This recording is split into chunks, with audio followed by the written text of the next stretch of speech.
Hey yo YouTube, in my last session I left off where the group just met Johann StonChrusher and an Ogar. Um the Ogar was escorting a group of females that are called the Acidae. Um in the other campaign where I did recaps, apparently I mixed them and the wise ones up. Uh because at one point I said, like, I always known them as the wise ones, where apparently they were two different groups, is why I was confused.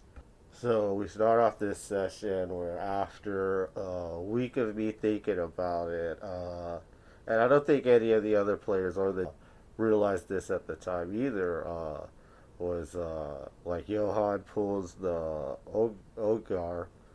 Ogier aside and like is like, what do you think about all this?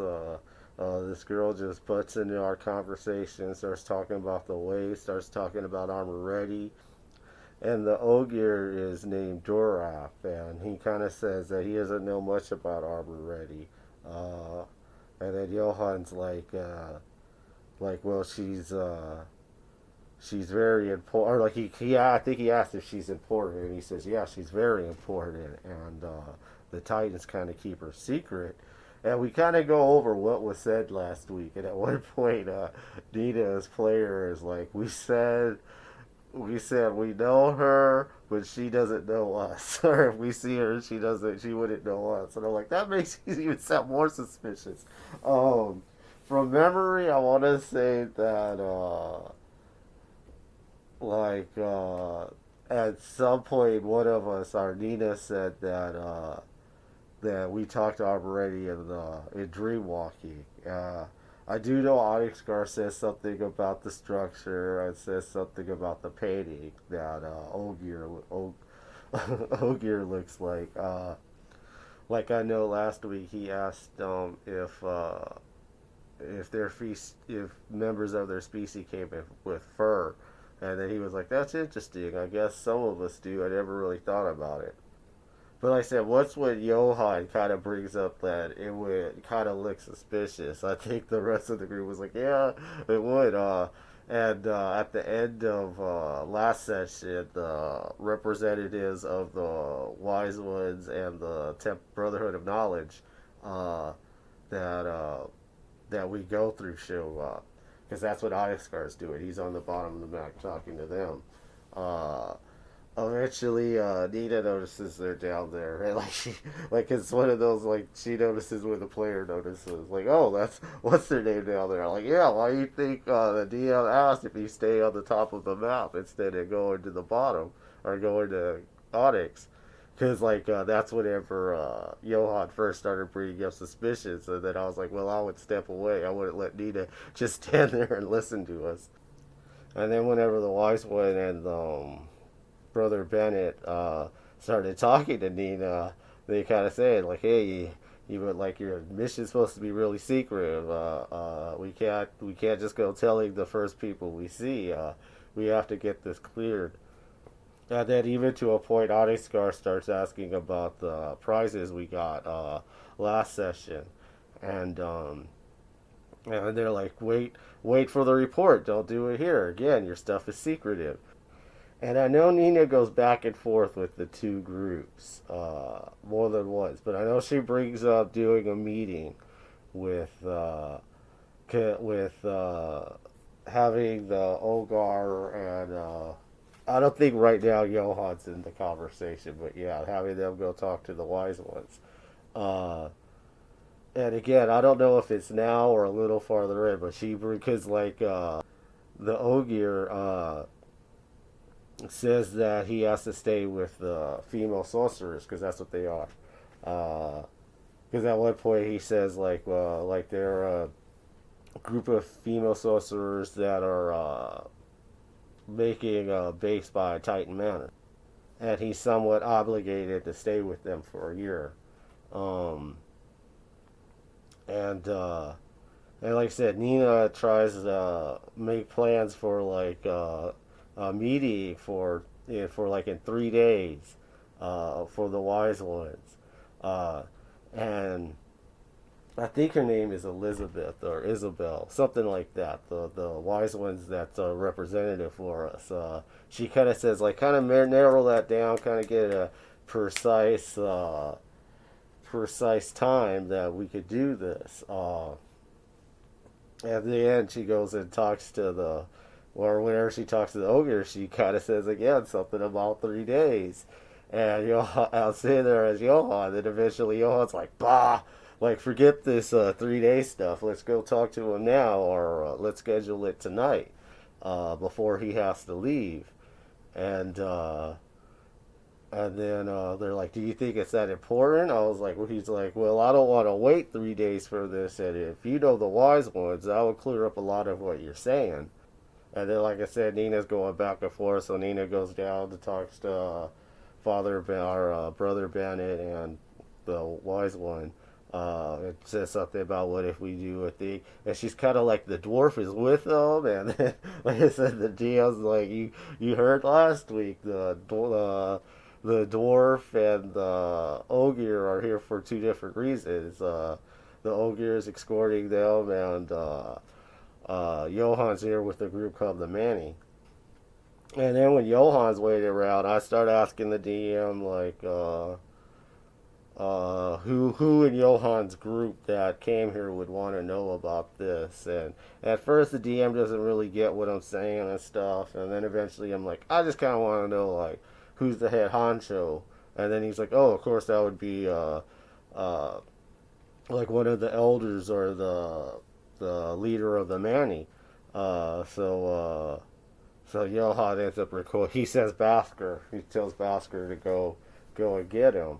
Uh, and then whenever he shows up with like three, because like the Manny are kind of like Amish, so he shows up with like these three like Amish bodyguards around him, and and he asks what's going on, and Johann says that this group came talking about the ways, talking about Arbor Ready, and they say they know a thing or they deal with the wise ones, and that's the main reason I called you over, because the Manny have seed in the wise ones. And I say around then is whenever we struck the deal to come back later on tonight. Uh, I know that the leader of the Manny tells Nina that he's gonna to tell the wise ones that he's gonna go and introduce himself later. And apparently, the leader of the or the elder of the Manny is called Matthias. So I guess then after that we go make our report to the wise ones, and we tell them the story, or we tell them what all we went through since we went through the way or went in the ways. Uh, we present them the vulture gifts that they gave us, and one of the wise ones comes up named Naglo, which hearing it back, I didn't catch it then. I'm pretty sure Naglo was like one of the big players in Midgard. In fact, I want to say he was kind of an antagonist in Midgard. But he tells us that that they're magical items, or so he says something to that point, and then Rawright does detect magic, and yeah, they're magical. And then like Nina says, like she'll do detect magic on them later or identify later. I know a lot of conversation goes on about Johann, and it never. I notice it never. They never say the Titans whenever they're talking about the group he just left. But pretty much they start talking about the most recent adventures to a point that he was in. Because to a point it dealt with the wise ones. Like I said, ended up killing one of them.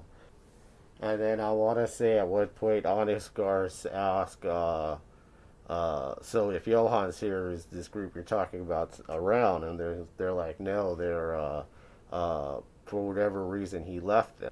They tell us that their group's last adventure, or one of their last adventures, was in the Land of Day. And Onyxgar asks if that's anything like the Forest of Night and Day. They're like, you can understand why that sounds, why you would think that, but it says no. apparently part of this land is corrupted, and that land is called the Land of Night.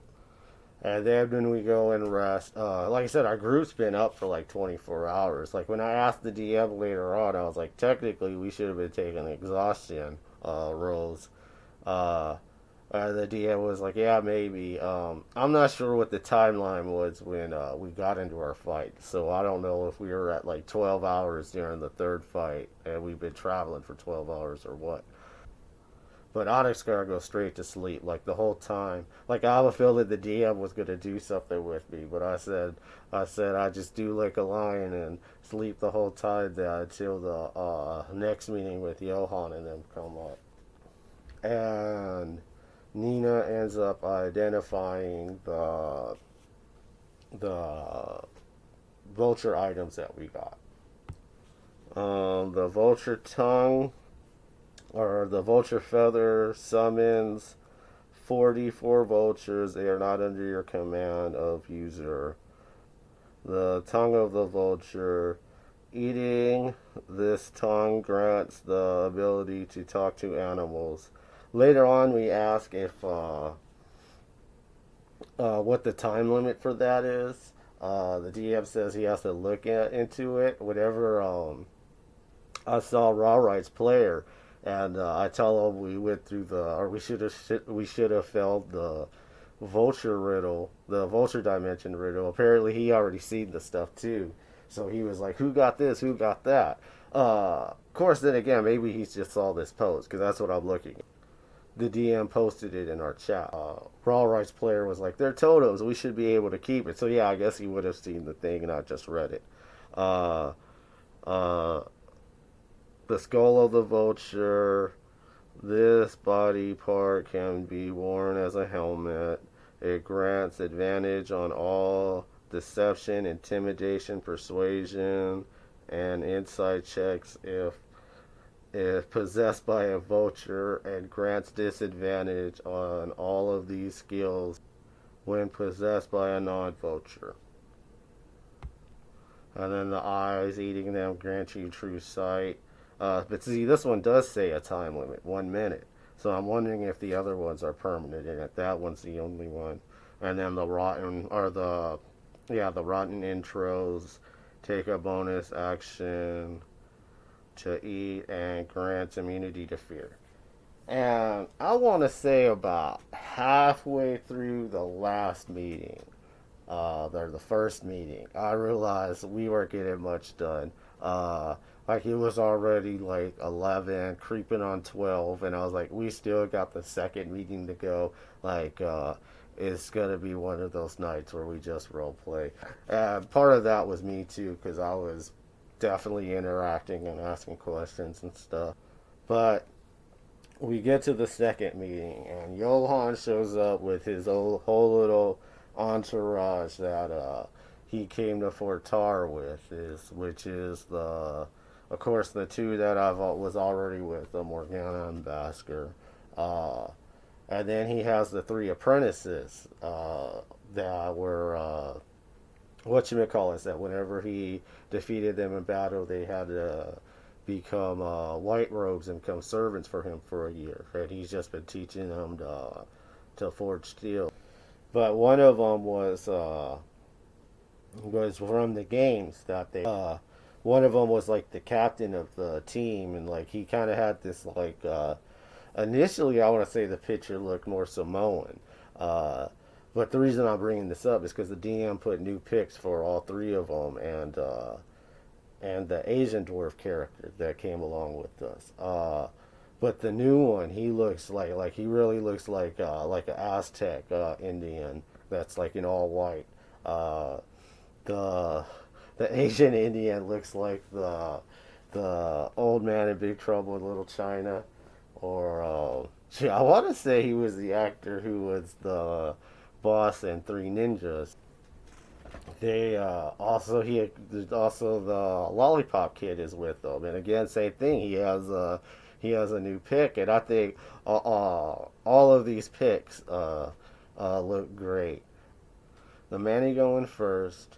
Whenever we're waiting on them, Nina comes over and starts talking to the Ogier about stuff. And whenever she does that, the Lollipop Guild kid goes like Lollipop Guild.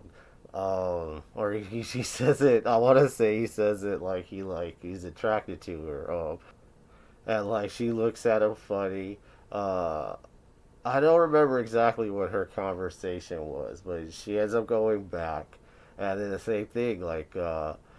He says something whenever she walks by him again, and this time like Johann's like first apprentice and kind of gestures towards the Lollipop Guild, and uh, and the DM's like, "What, you want me to hit him?" I'm like, take that as you want. And then he was like, "Well, technically, I won't be able to hit him because because like the year term he can't fight any." So he just like puts his hand on his shoulder or something. I want to say it's that time whenever Nina asks, "Is that a kid or is I don't remember what her question was, but like she like kind of says like, "Is that a child or is that a kid?" And Johann just says, "That's the kid." I want to say then is whenever Onyx Guard kind of ask to the Ogier if like his people believe in talking to their fallen deity, their fallen ancestors, stuff like that. Pretty much, he just says that they're they believe in resurrection. So whenever the wise ones start talking to the Ogier and the ancient dwarf, because like I keep on saying it's ancient dwarf. I mean like I didn't get much into it in the Band of Titans, but yeah, he's like 600 years old or something like that. Because like they're supposed to like there's only like 12 of them if even, and they're supposed to be more like the Norwegian dwarves. And whenever the wise one starts talking to them, they start talking about something I completely forgot to mention in the Band of Titan videos is that like there was like a ceremony or a meeting, and then a bunch of the I guess they're the villains from Wheel of Time ended up attacking. They're called Trollocs. Well, there's just like monsters, like animal monsters, and then like these assassins started showing up too, going after the wise one. I want to say both the wise ones and the female sorcerers that the Ogier is escorting. And at one point, Nina, by the way, whenever she hears about the female sorcerers, that's when she seems interested. Uh, like, oh, female sorcerers. We were talking about that earlier. But some of the people actually get killed. Like I know they actually do take out a few of them. And then eventually they ask, "What is Johann doing here?" And Johann tells them that Moradin sent him to the wrong door. And they're like, "You think the king of the mountain sent you?" And he's like, "The Allfather sent." And he's like, "Yes, the Allfather." And he's like, and how do you know this, or how do you know you were sent to the wrong place? And I'm like, a wolf told me while I was walking through the ways. And he's like, a wolf told you, or no, I should say, a wolf told me dog. He's like, a wolf told your dog. Because I even asked, did I ever get Jumper's name? Because that's who it was. And I was like, in that campaign, I don't think we ever got Jumper's name, or at least Johann never did. I think Hellfire did. Because, yeah, that's something I never talked about either. At one point, Jumper approaches Hellfire in a dream. Um, and then they're like, how did your dog tell you? And I'm just like, I have my ways. But they end up agreeing that both Johann and the Ogier could go see the structure and stuff like that. So we end up going to the structure, look at all the pictures, and like I do want to say the Ogier does think it's one of them, and is fascinated by it. Afterwards, we said camp out. Beck starts pulling alcohol out of her bag. Like I know the Asian dwarf starts popping sake, And like we say it a few times, and eventually Nina's player hears it and is like, "Oh, who says that?" or "Who's doing that?" And then Kotaku goes over to their group. I want to say again at this point, they start talking about the because surprisingly, a good chunk of this campaign or this session ends up going into the Lollipop Guild character. Um, and again, they kind of start asking, "What is he?" And then this time, Johann says he's some kind of a lesser or defective paragon. And and this was a scene I enjoyed because Nina's player knew as much as Nina's character because all of this is Midgard stuff.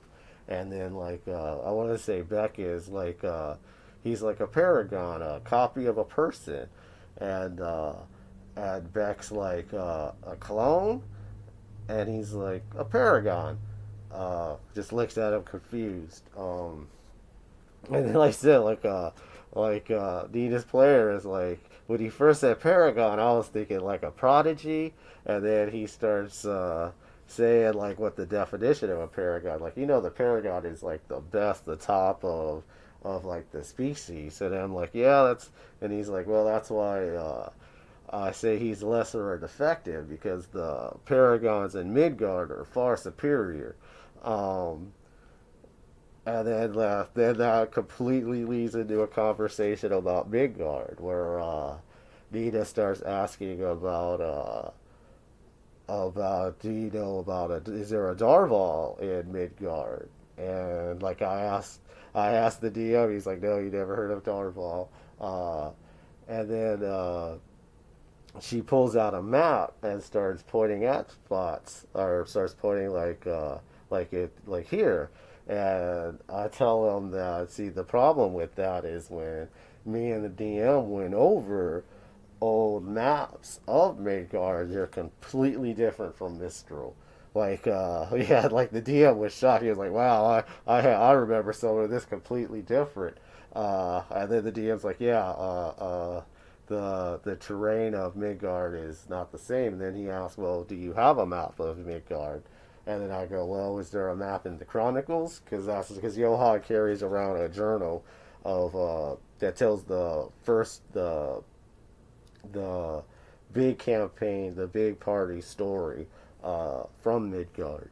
And I go, well, is there a map there? And the DM's like, yeah. And then he opens it up and we start comparing. And like he tells them how like certain kingdoms are on different sides. And he asks certain things. And like Johann has local history as a skill. So when he starts asking who's the leader of here, like he'll have some knowledge. Eventually, Nina goes to sleep, and whenever Nina goes to sleep, she has a vision. And same thing where she's by herself, she walks out, she starts flying through the terrain, and she starts going through what looks like dwarven ruins and what looks like uh, army of statues and stuff like that. And she goes past like certain because like it sounds like Darval what she's talking about. Is she starts going past stuff that we know, and I want to say she sees a statue of Ogier, and maybe a Wimmick. I don't remember what the other statue was. Standing in front of a door, and then she wakes up and tells the party that she had a vision, and Johann's like that sounds like Darval. Um, and like this is still like two in the morning, something like that. Um, and at first, Nina's like, "We'll wait. We should wait to tell the wise ones." And Oscar's like, "I go tell them now," and I go move my character in front of the map. Um, I want to say when she first comes out, she sees Beck and the lollipop kid like holding hands, going, "We represent the lollipop kids." Uh, and then like Nina asks, "What are you doing?" She's like, "I don't know, but it sounds fun." Uh, and then, like I said, at the end, we spent a lot of time on this little lollipop kid. Uh, I don't know if it was this scene or another one, but she's trying to talk to him, and he rips his shirt open, and it says Gulag, Lollipop Kid, this and that. I want to say it's when we're talking about clones. Uh, or no, I want to say it was this scene here, because Nina puts her hand on his shoulder, and does some type of mind meld with him, where she can read his thoughts, and and she asks him a question, and the DM looks into it, or looks up the spell, stuff like that, and eventually comes back with, he says lolly, because like he doesn't always say lollipop kids. He'll like sometimes he'll just say certain things for yes and certain things for no, but it's always lollipop guild. Like those are the only words he says. Like, I guess except for him singing it. Uh, and then I'm like, Rawright puts his hand on his shoulder and says, "Let's try something a little more simple." And Rawright does cast comprehend languages, and but again, the DM's kind of looking into it. He's like, I don't know. Doesn't that have to go more with reading? I'm like, no, it has to go with comprehending. It doesn't have to go with speaking. Like I won't be able to to speak in his language, but for the most part, he seems to understand us. So like I put my hand on his shoulder and I say hello, and I kind of ask the DM, like I'm pretty much asking if it's more complex, like I am Groot is, and then like Nina Player's like, yeah, like that's a good way to put it. And then yeah, it works. I put my hand on his shoulder, I say hello, and everyone else hears lolly, and I hear hello, and then like I smirk and I tell Nina that like, hey, it worked. So Nina this time she does tongues, so she could understand them and she could speak it. Uh, like she asked about Johann at first, and then like, what do you think of Johann? And like he's like Johann Bing, but he didn't bang. Like the rest of his group slaughtered my guild, but Johann didn't kill me, and Johann saved me. And then he was like, he said something, or she asked him like, would you like it to make it where Johann understands you? And he's like, Johann does understand me. um, and then I have Allright asking Ida to ask him if he knows anything about the groups that make school logs. I can't remember what their name at first. And she asked him, and he's like, no, I just remember one day waking up and I was with pretty much in the Emerald City. Uh, and then I'm like, have you ever asked your dog heads this question? And like him and the DM are like, no. And the DM's like, no. And the DM's like an adamant, like, no, you've never asked this question. And so, so then Nina asked them what, if the dog heads, and it's like, yeah, you've been trying, you got these two under your control, you know nothing about them. And they say the same thing. Like just one day they were under service of, because both of them are from a different area. One's from the Slaves Guild, and one's from the circus thing. Uh, and yeah, like I said, they say that one day they just woke up in service, and and that's where we end up leaving it off, was doing the last little thing with the Lollipop Guild. Um, Predictions for next week. Uh, Going through Darval. Hopefully, we end into two fights like we did last time. Whenever we didn't get a fight the week before. Uh, Darval was fun last time though. The Titans took a lot of loot. I remember. I'm not sure if it's going to be allowed this time. Um, but I'm looking forward to it. If you want to hear about it, watch my next video. If you want to know the whole story, watch all my videos, and check you later.